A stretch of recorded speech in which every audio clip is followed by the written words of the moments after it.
오는 11월 3일 미국 대통령 선거를 앞두고 공화당 트럼프 대통령과 민주당 조 바이든 후보가 주요 경합 지역의 표심을 잡기 위해서 막판 총공세에 나섰습니다. 수도 워싱턴 DC에서도 사전 투표가 시작됐는데 유권자들의 발길이 이어지고 있습니다.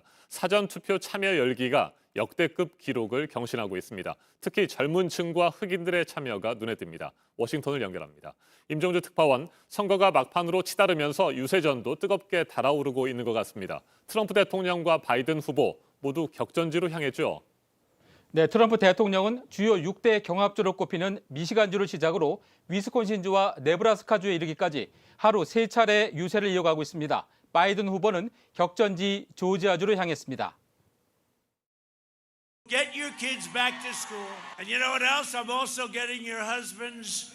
They want to get back to work, right? They want to get back to work. We're getting your husbands back to work.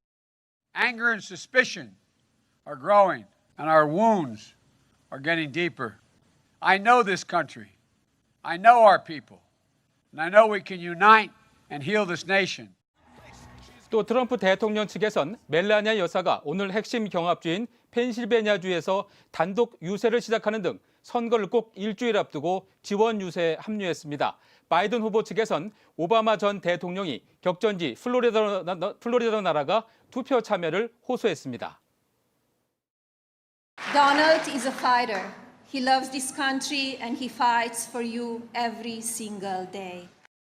If we vote like never before, then we will elect Joe Biden, President of the United States. We'll elect Kamala Harris, Vice President of the United States. 네, 사전 투표 참여자가 지난 2016년 대선 때보다 크게 늘어나는 등 열기를 이어가고 있는데 수도 워싱턴 DC에서도 사전 투표가 시작됐군요. 네, 그렇습니다. 이곳 워싱턴에서도 선거를 일주일 앞둔 오늘부터 사전 투표가 시작됐습니다. 투표소 30여 곳에는 이른 아침부터 유권자들의 발길이 이어졌습니다. 지금까지 미국 전역의 사전투표 참여자는 7천만 명으로 4년 전 총 사전투표수 5,830만 명을 크게 앞질렀고 전체 투표수의 절반에 이르는 수치이기도 합니다. 특히 젊은 층과 흑인들의 참여가 늘었다고 이곳 언론들은 전하고 있습니다. 일견 민주당에 유리한 측면이 있지만 선거 당일 공화당 유권자들이 투표장에 몰릴 수 있다며 예측과 관련해선 신중한 반응들이 나오고 있습니다.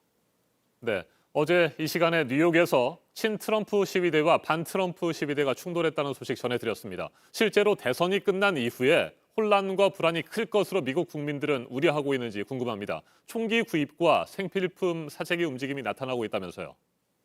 네, 대선 이후 폭력 사태에 대한 우려 때문에 미국 전역에서 총기를 구입하거나 식료품과 화장기 등 생필품을 비축하고 있다고 미국 일간 USA 투데이가 보도했습니다. 일부는 아예 먼 곳으로 떠나거나 맞춤형 벙커까지 주문하고 있다고 전했습니다. 전문가들은 이번 선거에서 최악의 폭력이 일어날 수 있다는 우려를 잇따라 제기하고 있습니다. 네, 선거를 앞두고 적절성 논란을 빚었던 새 연방 대법관 인준안 표결. 어제 가결로 결론이 난 거죠? 네, 에이미 코니 베럿 미 연방 대법관 인준안이 찬성 52, 반대 48로 하루 전 상원을 통과했습니다. 트럼프 대통령은 미국의 중대한 날이라며 환영했고 베럿 대법관은 백악관에서 취임 선서를 했습니다. 보수 성향의 베럿 대법관 취임으로 미 대법원은 보수 6, 진보 3으로 보수 우위 구도가 더 확고해졌습니다. 대선 일주일여를 앞둔 인준으로 선거 결과를 놓고 법적 다툼이 벌어질 경우 트럼프 대통령과 공화당에 유리한 상황이 된 것 아니냐는 해석도 나오고 있습니다. 지금까지 워싱턴에서 JTBC 임종주입니다.